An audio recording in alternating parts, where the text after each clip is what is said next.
우리 다 같이 한 마음으로 열왕기하 13장 14절 말씀 같이 합독해 보도록 하겠습니다. 엘리사가 죽을 병이 들매 이스라엘 왕 요아스가 그에게로 내려와 자기 얼굴에 눈물을 흘리며 이르되 내 아버지여 내 아버지여 이스라엘의 병과 마병이여 하매 아멘. 북이스라엘의 12대 왕이었던 요아스가 펑펑 울고 있습니다. 그는 성령 충만한 자는 아닙니다. 감정 충만합니다. 불안과 두려움과 무서움에 벌벌 떨면서 펑펑 울고 있습니다. 왜냐하면 가장 자기가 사랑하고 의지했던 엘리사 선지자가 죽게 되었습니다. 그 소식을 듣게 되자 오늘 본문 말씀 14절 말씀처럼 엘리사가 죽을 병이 들매 이스라엘 왕 요아스가 그에게로 내려와 자기 얼굴에 눈물을 흘리며 이르되 내 아버지요 내 아버지요 이스라엘 병과 마병이요 하매라고 했습니다. 왕이 눈물을 보인다는 건 흔하지 않습니다. 그리고 왕이 눈물을 흘려서도 안 되고 왕이 백성에게 내 아버지요 아버지요 해서도 안 되는 것입니다. 그런데 요아스 왕은 많이 웁니다. 펑펑 웁니다. 내 아버지라고. 이스라엘 병과 마병이라고. 당신 이스라엘 병과 이스라엘 군대십니다. 당신 이스라엘 마병이십니다. 라고 하면서 많이 웁니다. 왜 이렇게 요아스 왕이 많이 울었을까요? 뭐 여러 이유가 있겠지만 그 중에 또 하나는 그 당시에 엘리사 위치는 굉장히 컸었습니다. 그래서 엘리사는 나라를 지켜주는 선지자였습니다. 아람이 공격이 올 때 어디 지역에서 어떻게 공격이 온다는 것을 엘리사가 먼저 알고 요아스에게 말을 해줬어요. 그러다 보니 먼저 공격할 수 있게 되니 쉽게 전쟁에서 이길 수 있었죠. 이것을 지금 요아스 너무 잘 알아요. 그래서 말하는 겁니다. 당신 이스라엘 병거입니다. 당신 이스라엘 마병입니다. 당신이 이 나라를 지키는 군대인데, 당신이 이 나라를 지켜주는 방패이신데 당신이 죽으시면 어떡하십니까? 펑펑 울어요. 무서워서 울고 두려워서 우는 겁니다. 나라를 나 혼자 어떻게 지키라고, 당신이 떠나면 나 혼자 어떻게 하라고 웁니다. 그랬던 요아스 왕에게 엘리사가 이렇게 말합니다. 가서 화살을 가져오십시오 라는 말합니다. 15절 말씀에 보면 엘리사가 그에게 이르되 활과 화살들을 가져오소서 하는지라 활과 화살들을 그에게 가져오매 라고 했습니다. 그리고 나서 그 화살을 집으세요. 그리고 동쪽을 향해서 화살을 쏘십시오 라고 말합니다. 동쪽을 향해 쏜다라는 것은 동쪽은 아람 나라가 위치했던 여러분 위치입니다. 그리고 화살을 쏜다는 것은 선전포고를 한다는 겁니다. 내가 당신과 전쟁을 하겠으면 선전포고를 하는 것이죠. 그런데 오늘 본문의 말씀 16절 말씀에 보면 우리 같이 한번 읽겠습니다. 또 이스라엘 왕에 이르되 왕의 손으로 활을 잡으소서 하매 그가 손으로 잡으니 엘리사가 자기 손을 왕의 손이 얹고. 지금까지는 엘리사만 붙들었습니다. 엘리사가 있어야지만 우리나라는 안전할 수 있습니다. 그런데 하나님께서는 요아스에게 축복을 주십니다. 그래서 이렇게 말합니다. 요아스, 당신이 활을 잡으십시오. 그리고 그 잡았던 그 손 위에 엘리사가 손으로 얹습니다. 그리고 당신이 활을 쏘십시오. 이건 굉장히 큰 축복이죠. 이제 엘리사가 없어도 돼요. 엘리사가 없어도 되는 것이, 하나님께서는 엘리사를 통하여서 누구를 축복하셨냐면 요아스를 축복했습니다. 이제 요아스, 당신의 손에 화살을 쥐어줄 것입니다. 왕의 손으로 활을 잡으소서. 이제 내가 활을 쏘지 않을 겁니다. 당신 직접 활을 쏘면 되는 것입니다. 그 활은, 그 화살은 어떤 화살인 줄 아십니까? 17절 말씀에 보면 여호와의 구원의 화살이라고 되어 있습니다. 그래서 당신이 쏘는 것마다 아람은 멸절될 것입니다. 당신이 쏘는 것마다 아람은 멸절될 것입니다. 17절 말씀이죠. 같이 읽겠습니다. 이르되 동쪽 창을 여서서 하여 곧 열매 엘리사가 이르되 쏘소서 하는지라 곧 쏘매 엘리사가 이르되 이는 여호와를 위한 구원의 화살 곧 아람에 대한 구원의 화살이니 왕이 아람 사람이 멸절하도록 아벡에서 치리이다 하니라. 아멘. 이제 당신이 화살을 쏘면은 쏘는 것마다 아람은 멸절될 것입니다. 여호와 구원의 화살이 당신 손에 있습니다. 너무 큰 축복이죠. 여러분, 우리 지금 오늘 이 축복이 동일하게 여러분에게도 주십니다.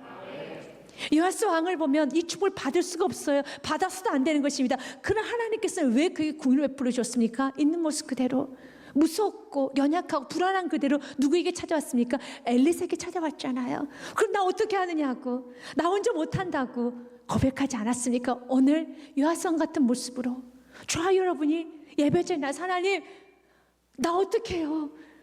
가정 나 혼자 못 이끕니다. 나 사업장 나 혼자 못해요. 난 내일을 몰라요 라고 주님 앞에 엎드릴 때 주님 오늘 말합니다. 두려워하지 말고 떨지 말고 우리 하나님의 손이 여러분의 손을 위에 얹어져 있습니다. 하나님의 능력이 여러분의 손에 얹어서 우리 지금 오늘 약속합니다. 내가 요아스 왕에게 구원의 화살을 주었던 것처럼 난 너에게 구원의 화살을 너의 손에 쥐어줄 것이라는 겁니다. 여러분의 손에 구원의 화살이 쥐어져 있습니다. 그럼 그 구원의 화살을 가지고 쏘면 되는 것입니다. 우리에게서 구원의 화살이 무엇일까요? 예수의 이름이죠. 이제는 우리는 누구를 통해서 예수께 나아갈 때 필요는 없습니다. 구약에서는 제사장을 통해서 가야 되며 대제사장을 통해서 가야 되지만 이미 우리에게는 예수의 이름이 있을 때 이제 각자 문제가 있습니까? 아람들이 있습니까? 여러분 아람이란 문제, 우리에게 여러분에게 가난, 질병, 가정의 문제, 자녀의 문제, 사업적인 문제 여러 가지 문제가 있으니까 쏘십시오. 지금 오늘 우리에게 말합니다. 구하라, 그리하면 주실 것이라. 찾으라, 그리하면 찾을 것이라. 문을 두드려라, 그리하면 열릴 것이니. 아멘. 구하라 그리하면 너에게 주실 것이요 찾으라 그리하면 찾아낼 것이요 문을 두드리라 그리하면 너에게 열릴 것이니. 8절 말씀 같이 읽습니다. 구하는 이마다 받을 것이요 찾는 이에게 찾아낼 것이요 두드리는 이에게 열릴 것이니라. 아멘. 사랑하는 여러분, 구하면 받게 됩니다. 찾으면 찾게 됩니다. 두드리는 이에게 열리게 되십니다. 그때 여러분 제한하지 마시고 여러분 쏘셔야 되는 겁니다. 여러분 제한하지 마시고 예수 이름으로 기도하십시오. 이미 여러분의 구원의 화살이 있으니 기도하면 되는 것입니다. 그리고 연이어 지금 우리에게 말합니다. 너희 중에 누가 아들이 떡을 달라 하는데 돌을 주며 생선을 달라 하는데 뱀을 줄 사람이 있겠느냐? 없지요. 11절 말씀 같이 읽습니다. 너희가 악한 자라도 좋은 것으로 자식에게 줄 줄 알거든 하물며 하늘에 계신 너희 아버지께서 구하는 자에게 좋은 것으로 주시지 아니하겠느냐? 아멘. 우리 집은 좋은 것으로 주십니다. 우리 집 너무너무 귀한 것으로 주십니다. 그렇기 때문에 기대하셔야 돼요. 화살을 쏠 때마다 이 화살이 쏘아지는 곳마다 내가 예수님의 이름을 기도하는 것마다 그 기도 응답으로 되어 있습니다. 주님께서 내가 기도하는 것 이상으로 주면 갚아 주십니다. 기대하시면 돼요. 주어라면 되는 것입니다. 너무너무 큰 축복이죠. 요아스 왕에게 직접 이제는 그 손에다 구원의 화살을 쥐어줬어요. 그리고 이제 두 번째 이렇게 말합니다. 당신은 그 화살을 가지고 땅을 치소서라고 말합니다. 그러니까 화살을 쏜다는 것은 선전포고며 땅을 친다는 건 승리에 대한 상징적 행위입니다. 땅을 친다는 것은요. 그래서 18절과 19절 말씀해 보면 두 번째 엘리사가 이렇게 말합니다. 또 이르되 화살들을 집으소서. 곧 집음에 엘리사가 또 이스라엘 왕에게 이르되 땅을 치소서 하는지라 이에 세 번 치고 그친지라. 여기서 엘리사가 너무 화가 난 거예요. 이 화살이 어떤 화살입니까? 여호와 구원의 화살이지 않습니까? 이 화살이 여호와 구원의 화살이고 그 화살을 쏘는 곳마다 아람 사람이 멸절된다고 했다라면 그 화살을 가지고 땅을 치는 행위가 요아스는 알았어요. 이건 전쟁의 승리를 상징하는 행위라는 걸 또 앞전에 이미 17절 말씀에 엘리사 설명을 했잖아요. 이 화살이 어떤 화살이라는 것을. 이 화살은 곧 여호와의 구원의 화살입니다 라고 설명을 제대로 들었기 때문에 이 화살 치라고 했을 때 세 번 치고 치면 안 되죠. 6번이고 그 화살 부러질 때까지 쳐야죠. 그럼 축복을 받아야 되지 않겠습니까? 왜 당신을 세 번 치다 멈추십니까? 왜 세 번 치다 맙니까? 기도하다 멈추지 마십시오. 우리 지금 오늘 동일하게 엘리사가 노한 것처럼 노합니다. 누가 기도하기 시작하면은 자녀가 복을 받는데, 다음 세대가 복을 받는데 왜 기도하다 멈추느냐? 여러분, 오늘 본문의 말씀 19절 말씀에 보면은 하나님의 사람이 노아 이르되 왕이 대여섯 번 칠 것이니이다. 그리하였더라면 왕이 아람을 진멸하기까지 쳤으리다. 그런지 이제는 왕이 아람을 세 번만 치리다니. 세 번만 쳐서 아람이 무너지겠습니까? 수많은 전쟁이 있지요. 앞으로도 많은 전쟁이 있지요. 아람을 진멸해야 되지 않겠습니까? 그래서 결국은 세 번만 승리합니다. 그 다음에는 아람에서 완전히 무너집니다. 엘리사가 이제 너무 노가 납니다. 그리고 노하고 죽어요. 엘리사는 이것으로 사명은 끝납니다. 왜 이렇게 엘리사가 노했을까요?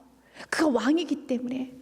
왕 하나가 제대로 믿음을 쓰면 그 백성이 다 평안하게 살 수 있을 텐데, 왕이 정말 그 화살을 10번이고 20번이고 쳤으면은 얼마나 백성들이 아람에게 공격을 받지 않고 평안하게 살 수 있었겠습니까?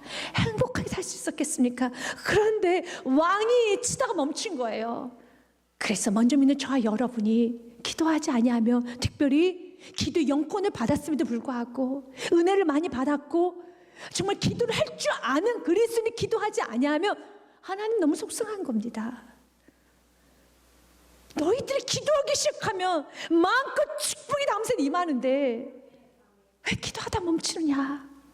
왜 세 번만 치고 멈추느냐? 이 구원의 화살이 너희 손에 쥐어져 있는데, 우리에게 예수의 이름이 있는데 왜 두드리다가 멈추느냐? 두드리십시오. 왜 멈추느냐?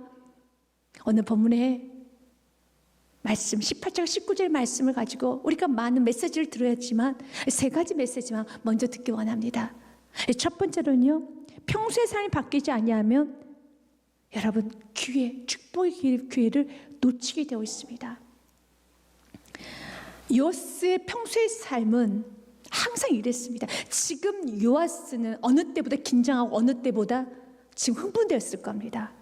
왜냐하면 단 한 번도 엘리사에게 이런 축복을 들어본 적이 없었어요. 그런데 엘리사가 그의 손을 펴서 화살을 쥐어주고 당신의 손을 그에 얹고 화살을 쏘라고 하면서 이렇게 말합니다. 이것은 구원의 화살이고 당신 이 화살을 쏘는 것마다 아람 멸절될 것이라고 말합니다. 얼마나 흥분됐겠습니까? 얼마나 기분이 좋았겠어요. 위로가 되었었죠. 그런데 이렇게 중요한 시점에 그 다음에 땅을 치라 하면 더 적극적으로 몇 번 칠까요? 어떻게 할까요? 묻든지 더 적극적으로 반응을 해야 되는 건데 그 집중력 너무 쉽게 사그라들어요. 평소의 삶이 그래서 그렇습니다. 이렇게 중요할 때 깨어있어야 될 것 같죠? 그러나 평소에 깨어있지 아니하면 중요할 때도 깨어있을 수가 없어요. 엘리사와의 많은 만남이 있었죠. 엘리사와 대화를 하고 식사를 하고 나면 그래 나도 우상숭배 버리고 제대로 살아야겠다라고 생각을 했지만 반나절이 못 가요.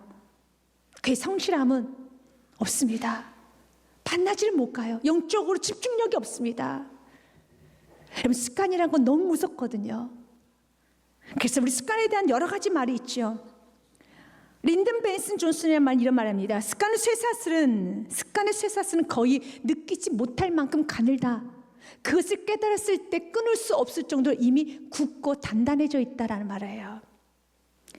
어떤 존 드라이드는 이렇게 말합니다. 처음에는 우리가 습관을 만들지만 그 다음에는 습관이 우리를 만들어요. 그래서 마이크 모독은 일상생활을 바꾸지 않으면 인생은 바뀌지 않습니다. 요아스 일상의 생활이 이렇게 영적으로 은혜도 받고 영적 깨달음도 있지만 반나절은 못 가고 다시 내일로 미루거나 나중에 어떻게 되겠지, 집중력이 없어요. 기도하다 항상 멈추고 순종하다 멈추고, 그런 생활을 계속 반복하다 보면 이 중요한 시점에서도 끝까지 축복이라는 걸 못 받아요. 책임은 누가 있습니까? 요아스에게 있는 겁니다. 하나님은 아무리 축복해주고 싶어도, 하나님께 세우고 싶어도 그의 불성실함이, 그의 안일함이, 영적으로 가볍게 여기는 그의 삶이 이렇게 좋지 않은 결과를 얻게 되는 거예요. 하나님 우리의 일상생활이 바뀌어지기 원합니다. 하나님 우리가 이제는 경건의 생활을 하기 원합니다. 영적인 생활을 가볍게 여기지 마십시오.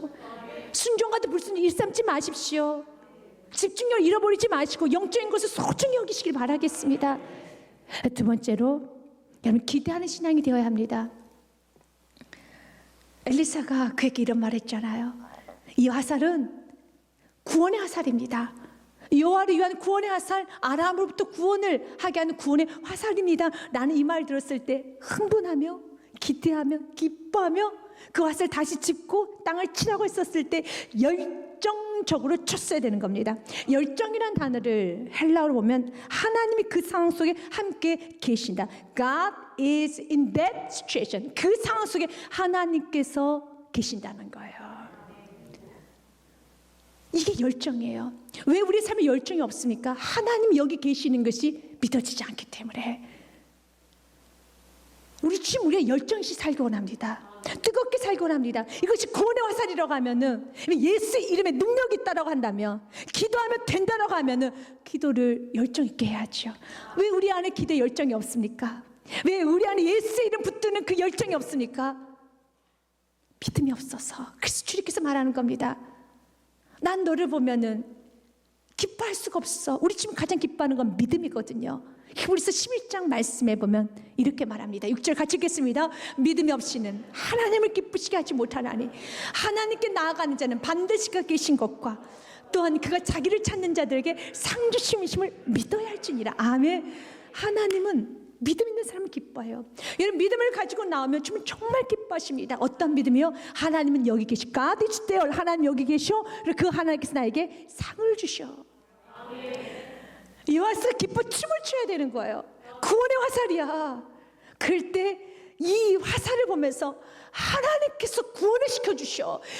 기분 좋게 기쁨으로 넘친 열정으로 기대하는 마음으로 두들겼어야 됐었습니다. 두들겨야 되는 거예요. 하나님 아람도 쳐주시고 아수르도 쳐주시고 지금 애굽도 쳐주시고 다 쳐주시옵소서. 기대하는 마음으로 기쁜 마음으로 해야 되는 것입니다.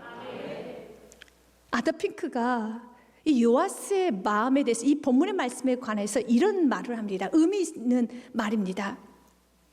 타락한 세대일수록 그리스도인들이 하나님 향해 기대하지 않는다. 무엇을 얻으려고도 하지도 않으며 그것을 위해 믿음을 보이지도 않는다. 그래서 현실에서 아무것도 얻지 못하고 스스로 만족하며 살아간다. 마음이 타락해질수록 하나님 향한 기대가 없어요. 말씀을 들어도 여러분, 그 말씀이 이루어질 거라는 내 안에 뜨거움이 생기지 않는 거예요. 마음이 타락해지면요. 여러분도 경험해 보았을 겁니다. 여러분이 충만해지면 말씀을 들으면 그 말씀이 그대로 이루어질 거라는 믿음이 넘쳐나요. 그래서 기뻐요. 누가 아멘을 시키지 않아도 아멘이 터져 나와요. 누가 기도하지 않아도 그 말씀 믿어지기 때문에 기도하게 되고요. 기뻐지게 돼요. 그런데 마음이 타락해지면 환경의 문제가 아니었어요. 저 사람의 문제가 아니라 내 마음이 지금 타락해진 거예요. 요아스처럼 마음이 세상으로 간 겁니다. 마음이 타락해지면은 하나님 향해 기대하지 않아요. 또 무엇을 얻으려고도 하지 않아요.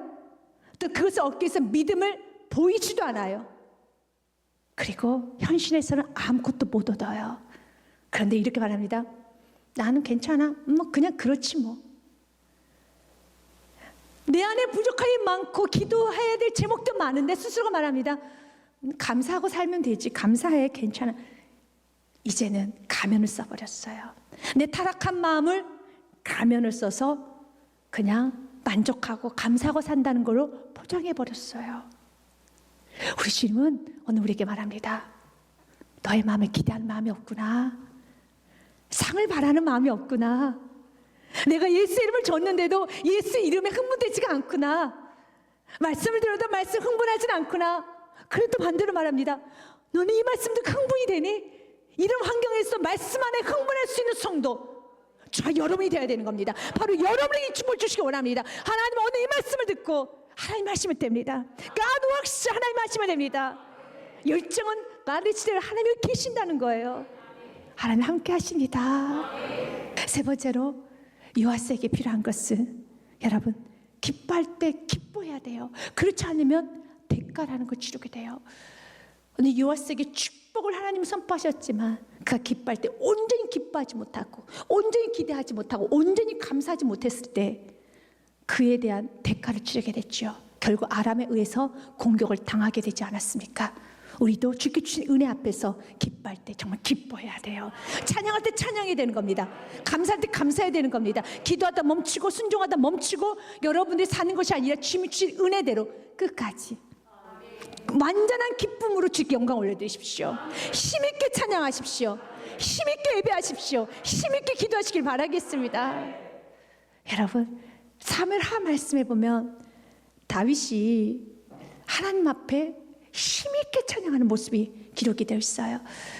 언약궤가 예루살렘 성 안에 들어오게 되는 것을 다윗이 보고 너무 기뻐서 이렇게 춤을 춥니다. 14절 말씀에 같이 읽습니다. 다윗이 여호와 앞에서 힘을 다하여 춤을 추는데 그때 다윗이 배의 못을 입었더라. 아멘. 그런데 이 모습을 보고 있었던 사울의 딸 미갈은 업신여깁니다.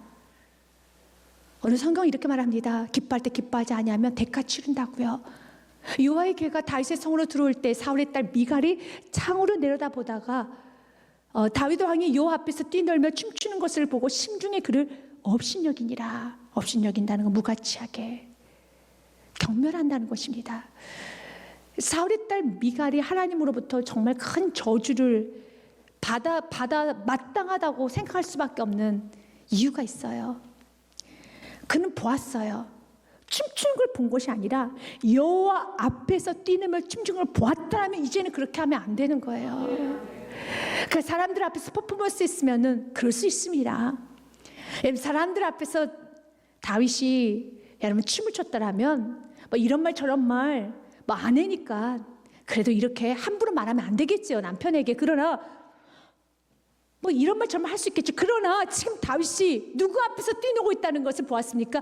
여호와 앞에서 춤추고 있음을 미갈도 보았어요. 그럼 입을 다물어야 되는 거예요. 그렇게 말하면 안 되는 겁니다. 다윗이 집으로 들어와서 아내를 축복하기 위해서 집으로 들어옵니다. 그때 미갈이 이렇게 말합니다. 다윗이 자기 가족에게 축복하러 돌아오매 사울의 딸 미갈이 나와서 다윗을 맞으며 이르되 이스라엘 왕이 오늘 어떻게 영화로우신지 방탕한 자가 염치 없이 자기 몸을 드러내는 것처럼 오늘 그의 신복의 계집종의 눈앞에서 몸을 드러내셨도다 하니 합니다. 당신의 모습이 얼마나 영화로우신지 비아냥거리는 거죠. 그리고 후에 이렇게 말합니다. 방탕한 자 모습입니다. 염치 없이 술 취해가지고 자기 몸을 드러내는 것처럼 당신은 방탕하고 염치 없이 술 취한 사람이 자기 몸을 드러내는 것처럼 그렇게 수치스럽고 창피한 행동을 하셨습니다 라고 말합니다.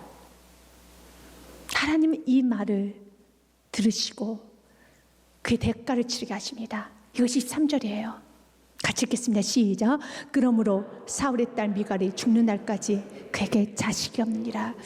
이 자식이 없다는 것은 많은 부분에 해석이 됩니다.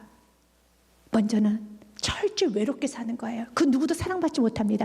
여러분 감사를 제대로 영광 올려드려야 돼요. 적당히 감사하지 마시고 제대로 찬양하시고 제대로 감사하시고 제대로 기뻐하시고 그러면 여러분 주위에 사람이 와요. 하나님도 여러분 더 소중히 여기세요. 그러나 감사할 게 많은데 기뻐할 것이 많은데 찬양할 것이 많은데 제한합니다. 감사를 모릅니다. 그럼 여러분 정말 너무너무 외롭게 살아야 돼요. 이 여인처럼 외롭게 살아야 돼요. 하나님은 다 걷어가십니다. 남편의 사랑 못 받게 합니다. 이웃 사랑 못 받게 합니다. 홀로 살아야 되는 겁니다. 그러나 내가 주님 앞에 뜨겁게 찬양하기 시작하면은 우리가 감사 제목이 있을 때 감사를 표현하고 적당히 감사하는 것이 아니라 제대로 감사하기 시작하고 우리가 제대로 춤을 높이기 시작할 때 내 주위에 사람들이 와요.